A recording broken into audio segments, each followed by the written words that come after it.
Bonjour Bassam Tahamn. Bonjour Frédéric Sayot de Eurasia Express. Alors, nous sommes le 24 mai. Il y a 2 jours de cela, Daesh, l'État islamique, a donc annoncé le contrôle total de la ville de Palmyre, qui leur ouvre la route de Damas. Ceci après avoir pris la ville de Ramadi à 100 km de Damas. Ce qui fait qu'il couvre un territoire assez important à cheval entre la moitié de la Syrie et un tiers de l'Irak. Gilles Kepel sur France Culture vendredi annonçait la prise prochaine de Damas, qui est disputée et par l'État islamique d'un côté et par une coalition donc supportée par la Turquie, l'Arabie saoudite qui s'est allié avec le Qatar pour l'occasion, cette coalition réunissant aussi bien Al-Nosra que les frères musulmans, que ce qu'il reste de laïcs, au dire de Gilles Kepel, qui se sont donc agglutinés sous le nom de Al-Fatah. Donc il semblerait que la stratégie américaine contre l'État islamique connaisse un échec patent. Il semblerait par ailleurs que les États-Unis essaient, comme l'on dit actuellement, de rebattre les cartes au Moyen-Orient et de changer ses alliances traditionnelles avec Israël et l'Arabie saoudite contre une recherche d'alliance avec l'Iran que les États-Unis aimeraient désolidariser de cet arc chiite dont vous avez déjà parlé dans de précédents entretiens. Alors dans ce que vous dites, il y a tellement de choses. Alors on va commencer, si vous voulez, par la chute de Palmyre. Alors la chute de Palmyre ressemble beaucoup à la chute de Ramadi et à la prise de Mossoul. En quoi? Il y a un facteur commun qui relie tout ça. C'est que les forces de la coalition, j'entends toute la coalition anti-État islamique, étaient au courant.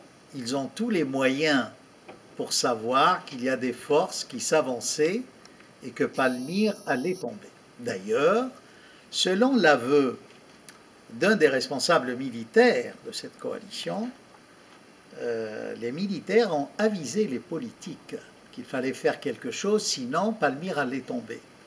Et la réponse politique était très claire: laissez faire, sinon on aide Assad. Donc on voit très bien l'hypocrisie d'une part, et puis le double jeu de la coalition, et surtout des États-Unis qui sont à la tête de cette coalition et qui vraiment commandent le monde. C'est l'État le plus puissant. Ça veut dire tout simplement que les Américains, dans leur politique, cherchent en fait à détruire tous ces pays, surtout l'islam, de l'intérieur. C'est une sorte d'implosion du monde musulman au Moyen-Orient. Alors, vont-ils abandonner l'alliance avec Israël pour celle de l'Iran? Je ne pense pas du tout. Israël restera toujours l'allié et l'avant-garde des intérêts américains au Proche-Orient. Ça, il ne faut pas rêver autrement. Maintenant, c'est vrai que peut-être l'attitude américaine vis-à-vis de son allié traditionnel, qui est le Royaume saoudite et les pays du Golfe, a légèrement changé puisque le pétrole n'est plus ce grand enjeu, en sachant que les États-Unis pourront s'autosuffire en pétrole et même vendre au monde du pétrole, de schiste, enfin toutes les nouvelles découvertes, les nouvelles technologies. Et alors là se pose une question, on se dit, mais alors, quand le Royaume saoudite s'est attaqué au Yémen, c'est avec le feu vert des Américains? Et quelle était la véritable intention des Américains? Est-ce que c'est comme certains le prétendent, que En fait, le Royaume saoudite a voulu défier les Américains. Que voilà, nous, on sent un peu une froidure, ben on va faire notre guerre. Et là, on a vu la diplomatie française se précipiter et aller au Conseil du Golfe pour soutenir, pour se montrer le premier ami fiable des pays du Golfe. Ça sous-entendait, quelle comédie, hein, que les Américains n'étaient pas fiables. En fait, tout le monde le sait, ça crève les yeux, c'est un secret pour personne. Les Français étaient là-bas comme marchands de canons. C'est clair, c'est une occasion, ils ont trouvé une faille. Ça montre que, en fait, la France est prête à brader toutes ses valeurs traditionnelles de droits de l'homme, en principe, nous, on se bat pour le droit des peuples, pour la démocratie, et on va assister à un conseil où tous les pays, pratiquement, il n'y a aucun qui soit démocrate, hein, tout simplement pour vendre des rafales, peut-être des centrales nucléaires. Je dis c'est bien joué, tant pis pour les Arabes, hein, s'ils veulent. Alors, est-ce que la France serait plus fiable que les États-Unis? Je crois que là aussi, les Arabes rêvent. Je reviens donc à ce point. Ce qui m'intéresse, c'est les papiers secrets du Pentagone et de la CIA de toute cette politique complexe des Américains. En fait, dans cette guerre de civilisation de Huntington, ce livre qui a eu une grande fortune, qui est enseigné partout, débattu, ben, les États-Unis l'appliquent. Mais ils ont trouvé un moyen très intelligent. Au lieu d'affronter l'islam de face, comme ils l'ont fait à un moment donné, en rasant l'Irak, par exemple, il vaut mieux monter les musulmans les uns contre les autres. Et pas simplement une guerre intermusulmane avec les différentes confessions et rites, sunnites, chiites. Pas seulement. Prenons par exemple le monde sunnite, dans ses différentes factions, rites, tendances, et on va voir que déjà ce monde sunnite est éclaté. Hein. Al-Nusra, qui a fait bande à part, qui s'est détaché d'Al-Qaïda, la maison mère du terrorisme, qui elle-même doit aux Américains, puisque c'est Ben Laden qui l'a fondée. Al-Qaïda lui-même était plus ou moins un agent de la CIA et qui a touché de l'argent pendant la guerre d'Afghanistan. Al-Nusra, bon, c'est la branche syrienne d'Al-Qaïda, c'est ça? C'est la branche syrienne d'Al-Qaïda qui se trouve aidée par la Turquie aujourd'hui. On reviendra à la Turquie. Vous avez à côté de ça, et là je rectifie, il n'y a pas de laïcs dans l'armée du Fatah. Là, c'est des analyses de bazar. Keppel citait ce qu'il reste de laïcs. Oui, je ne pense pas, parce que... Même pas symboliquement. Parce que laïc, il ne choisirait pas le nom de conquête. Je crois peut-être qu'il voulait, enfin je ne sais pas, vous lui demanderez, peut-être ce qu'on appelle les modérés, entre guillemets, qui ne sont pas modérés, puisque les armes qu'ils ont reçues de la France, de l'Angleterre, de la Turquie et de la CIA ont été données aux islamistes. Donc, on a Al-Nusra, à côté vous avez un groupement d'islamistes qui n'appartiennent pas à Al-Qaïda, qui est l'armée de la reconquête Al-Fatah, qui est soutenue aussi fortement par la Turquie, comme je l'ai dit. Vous avez l'État islamique qui est à côté, donc déjà, et tout ce monde-là est sunnite. Les trois factions dont on parle, il n'y a pas de chiites là-dedans. Vous voyez? On sait très bien que Al-Nusra et Al-Qaïda en Syrie, l'État islamique, hein, ont eu des batailles affreuses entre eux. Ils se sont entretués il y a de ça des mois. Ça fait des mois que ça dure. Donc là, ils sont en rivalité pour la prise de Damas. Alors, vous voulez me relancer sur Damas? Je ne pense pas, vous voyez, que Damas tombera de sitôt. Et d'une. Et de deux, même si Damas tombait, ça ne met pas en péril hein, le gouvernement légitime à la tête duquel il y a Assad, pour la simple raison qu'il y aura un transfert de capital ailleurs. Ça s'est vu pendant des guerres. C'est-à-dire, ceux qui disent que Damas va tomber, ils voient un scénario tragique et dramatique et catastrophique que toute l'armée syrienne va être mise en déroute et que le réduit de la côte à majorité alaouite tombera également. Je ne le pense pas. Vous voyez, si Damas tombe, ça ne veut pas dire automatiquement l'anéantissement de l'armée syrienne et que ce gouvernement légitime sera balayé. Zamtan, que pensez-vous de la déclaration du président Hollande? Vous avez cité l'implication de la France dans le jeu moyen-oriental. Que pensez-vous de la déclaration de François Hollande il y a 2 jours de cela, en marge du sommet de Riga, juste après la chute de Palmyre, déclarant qu'il fallait à nouveau convoquer une réunion internationale à Genève, un Genève 3, pour décider d'installer un nouveau régime en Syrie pour éviter que la Syrie ne tombe aux mains de l'État islamique, mais donc un régime sans Assad. Que pensez-vous de cette déclaration juste après la chute de Palmyre? C'est un disque rayé que n'arrêtent pas de nous chanter les Français, dans leur diplomatie, et qui est très loin de la réalité. Parce qu'on revient à la case de départ. Vous ne pouvez pas dire à Assad de partir, l'obliger à partir. Vous lui avez dit ça il y a 4 ans, il est toujours là, il a été réélu. Donc, ce que je crois sous-entendait le président de la République française, c'est qu'il faut augmenter la pression militaire de manière à obliger vraiment Assad à quitter. Mais ça, je crois que M. Hollande se trompe. Assad ne quittera pas. Il l'a dit.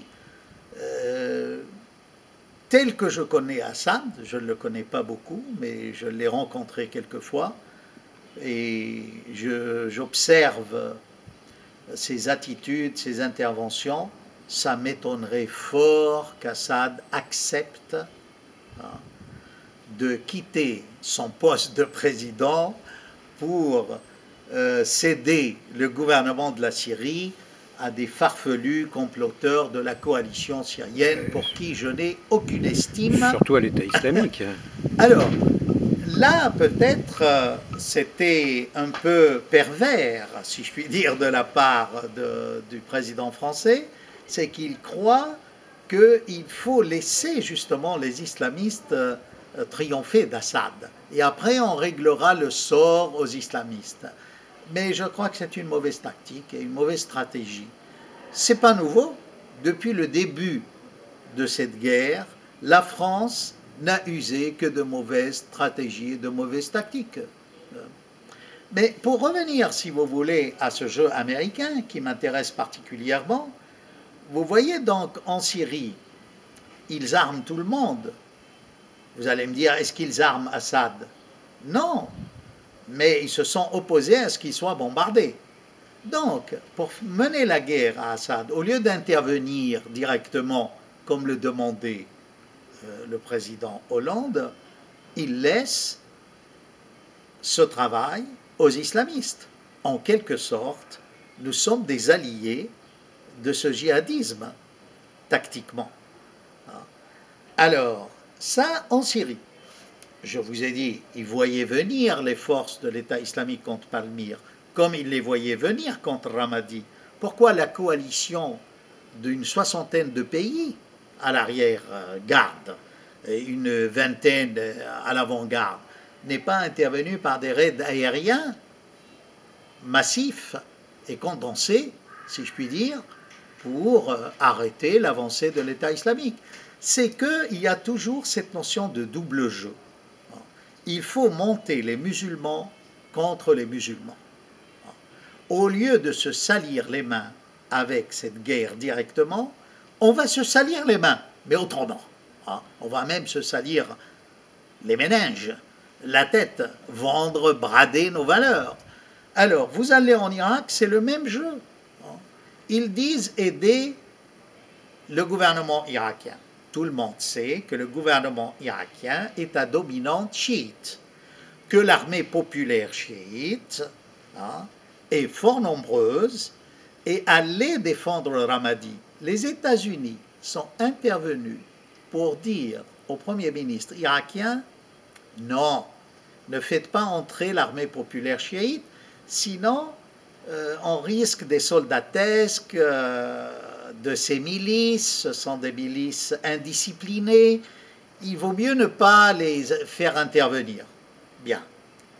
Or, ce jour-là, il y avait une tempête de sable, le chef de Ramadi du côté gouvernement irakien a pris la mauvaise décision, il s'est retiré. Si l'armée populaire chiite était là, Ramadi ne serait jamais tombé. Mais justement, maintenant qu'elle est tombée, au lieu de, envoyer plus d'avions, engager des batailles plus sérieuses, on a dit à Abadi, non, il vaut mieux envoyer l'armée chiite. Quel est l'intérêt maintenant pour les Américains de conseiller au Premier ministre irakien d'envoyer l'armée populaire chiite? C'est des chiites qui vont massacrer des sunnites, qui sont l'État islamique. On est là dans le cas de figure où c'est une guerre interconfessionnelle, mais entre sunnites et chiites. Mais elle est également là entre sunnites, quand vous voyez la Syrie, ou quand vous voyez, dans le cas de l'Irak, les tribus sunnites sont divisées dans leur soutien à l'État islamique. En Syrie, la texture sunnite ne soutient pas vraiment Al-Nusra ou l'État islamique. Elle subit. Mais comme en Irak, les sunnites s'estiment un peu exclus de la nouvelle gouvernance irakienne, ils ont une tendance à soutenir l'État islamique. C'est vrai, ça dépend des régions. Au détriment des minorités qui sont les yézidis, le peu de restes de chrétiens, et les autres minorités. Vous voyez, il y a des Turkmènes, les Kurdes. Alors, on va franchement vers une partition de l'Irak. C'est que, je l'avais dit déjà avant, moi je pense que les Américains vont continuer à aider tout le monde dans cette guerre au Proche-Orient, de manière à ce qu'on voit apparaître à l'horizon de nouvelles frontières, de nouvel État sunnite. Le rêve, c'est de décapiter Daesh et de dire, voilà, nous avons un État sunnite qui tient, et ça va être un État modéré. À la limite, le roi de Jordanie pourrait peut-être rêver d'être à la tête de ce nouvel État. C'est-à-dire l'État islamique sans al-Baghdadi et voilà. Ces milices terroristes. Qui réunirait une partie de la Syrie, une partie d'Irak et peut-être la Jordanie. Et là, quel est l'intérêt? Comme la Jordanie a signé la paix avec Israël, si ces Hachémites, descendants du prophète, qui sont en Jordanie, arrivent à récupérer cet État islamique avec la bénédiction américaine, la paix avec Israël est faite au détriment des Palestiniens. Et on dit, vous voyez, maintenant l'État qui n'avait pas signé la paix avec Israël, c'était la Syrie. La Syrie n'existerait plus. Il y aurait un réduit alawite ou de chrétiens ou de minorités sur la côte. Mais il y a d'autres projets. C'est que les Turcs, face à tout cela, se sont dit, c'est une occasion pour jouer la belle. C'est-à-dire, comme nous, on a perdu ces parties de l'Empire ottoman, qui étaient tout ce Proche-Orient, c'est une occasion peut-être pour empiéter sur la Syrie et avoir notre part du gâteau. C'est que maintenant, l'homme malade, dans le temps c'était l'Empire ottoman, aujourd'hui l'homme malade, c'est le monde arabe. Et là, je n'exclus pas l'Arabie saoudite. Je m'explique. Le royaume saoudite, il y a un Américain qui avait publié, il n'y a pas longtemps, une nouvelle carte du royaume saoudite. Ça lui a valu son poste, ils l'ont son nom ne me vient pas à l'esprit. Il a dit que le royaume saoudite exploserait en 5 États. C'est-à-dire un royaume éclaté. Sur des lignes confessionnelles? Sur des lignes confessionnelles, historiques. Par exemple, vous voyez tout le sud d'Arabie, c'est yéménite. Il y a 3 départements, Najran, Assir, Jezen, sur la mer Rouge, tout ça était yéménite. C'est en 1934 que les Saoudiens ont récupéré cela. Quand les Yéménites les ont revendiqués, ils ont acheté les chefs des tribus yéménites avec des kilos d'or, enfin, de manière traditionnelle. Mais beaucoup de Yéménites revendiquent ces départements et disent que le sud de ce royaume d'Arabie est yéménite. Tout le Hijaz qui est au-dessus, c'est le royaume des aïeux du roi Abdallah II de Jordanie. C'est les Hachimites. Donc il faut rendre le Hijaz aux descendants du prophète. Parce que vous voyez, avant même la naissance de l'islam, ceux qui gardaient la Mecque, c'était la famille du prophète.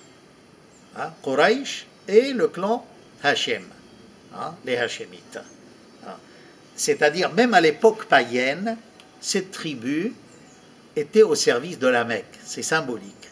Et là, c'est la première fois dans l'histoire, en, n'est-ce pas, plus de 15 siècles. Je dis 15, vous ajoutez le siècle anté-islamique, n'est-ce pas, où la famille du prophète était païenne, mais gardait la Mecque. La première fois que la Mecque est gardée par d'autres, c'est-à-dire les Saoudiens d'aujourd'hui. Alors, vous comprenez, quand on réfléchit à tout ça, vous prenez le Hassa, la région la plus riche de pétrole, le Qatif, là où il y a eu l'attentat. Oui, justement. L'attentat contre la mosquée chiite en Arabie Saoudite. C'était hier, ça. Hier, bon, avant-hier, je crois. Bref, là aussi, on se dit, mais tiens, il y a 1 million de chiites, pourquoi ils n'auraient pas droit à un pays, surtout que c'est leur pétrole. C'est-à-dire, vous voyez, il y a vraiment là une grande supercherie. La famille des Saouds, c'est une petite famille du désert qui s'est fondée sur un homme soi-disant réformateur qui n'a pas beaucoup écrit. Pour ainsi dire, il n'a rien écrit. C'était un sage du désert qui leur a dit qu'il faut réformer l'islam. Vous cherchez ses ouvrages, il n'a que des ontologies des dits du prophète, c'est tout. Ce Abd el-Wahhab, fondateur du wahhabisme, n'a pas laissé grand-chose au niveau de l'écrit. Bon. Et alors, comment on tolère que cette famille règne, prenne les terrains, enfin les territoires d'autres peuples arabes, hérite de tout ce pétrole pour nourrir le terrorisme au niveau mondial et islamiser le monde? J'ai rien contre l'islamisation, mais il faudrait une islamisation rationnelle de foi et non pas de guerre sainte où on pousse les gens à se massacrer entre eux en Afrique ou ailleurs, vous voyez. Mais là, je crois que les États-Unis se payent la tête des Saouds. Dans quel sens? Ils ont entendu le piège du Yémen. C'est une guerre d'usure, c'est un cadeau empoisonné. L'Arabie Saoudite dispose aujourd'hui de 600 milliards.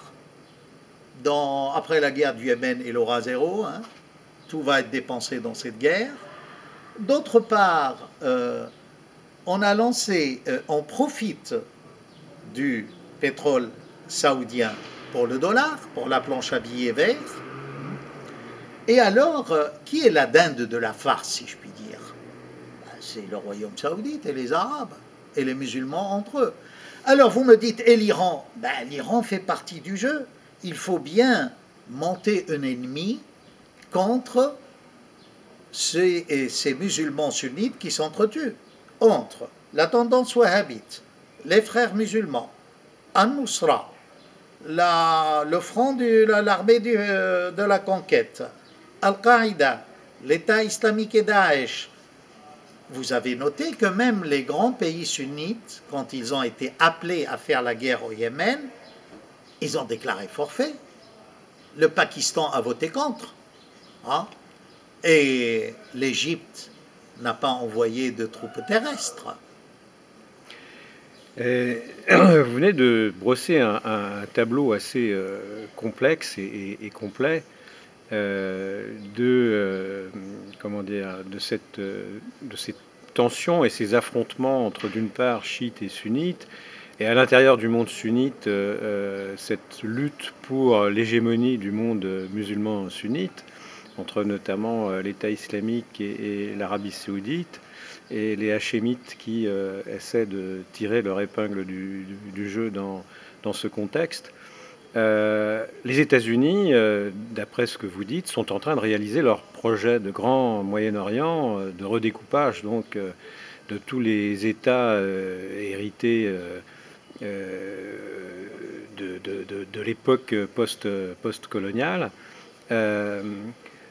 Pensez-vous que la Russie n'a pas un rôle à jouer aussi dans ce contexte? Récemment, le Premier ministre irakien est allé à Moscou parler de pétrole et a obtenu des livraisons d'armes qui vont certainement être plus sérieuses que les promesses américaines d'une part, et d'autre part une coopération militaire, tactique et sur le plan du renseignement. Donc, vous savez, est-ce que la Russie n'est pas un allié plus fiable pour les... Alors je vais vous dire. Les États du Moyen-Orient? Une des raisons de la chute de Mossoul, de Ramadi, de tout ce qui se passe, c'est le gros contrat qu'il y a eu entre Maliki et Poutine. Mais il y a eu des pots de vin, des dessous de table, sur 6 milliards de dollars, ce qui a poussé l'ex-premier ministre irakien à geler ce projet d'achat d'armes de 6 milliards. Alors là, les Américains ont promis à Maliki, comme au nouveau Abadi, de vendre des armes. Mais on n'a jamais vu ces armes-là. Donc là, c'est un retour à la Russie pour acheter des armes, parce que justement, les Américains n'ont pas livré ni d'avions, ni de missiles, ni, vous voyez, c'est dommage. Maliki aurait dû rectifier le tir, si je puis dire, et acheter à la Russie, bien qu'il y ait eu un scandale de pot de vin. Eh bien, merci pour cet éclairage, Bassam Tahan. Merci, Eurasia Express.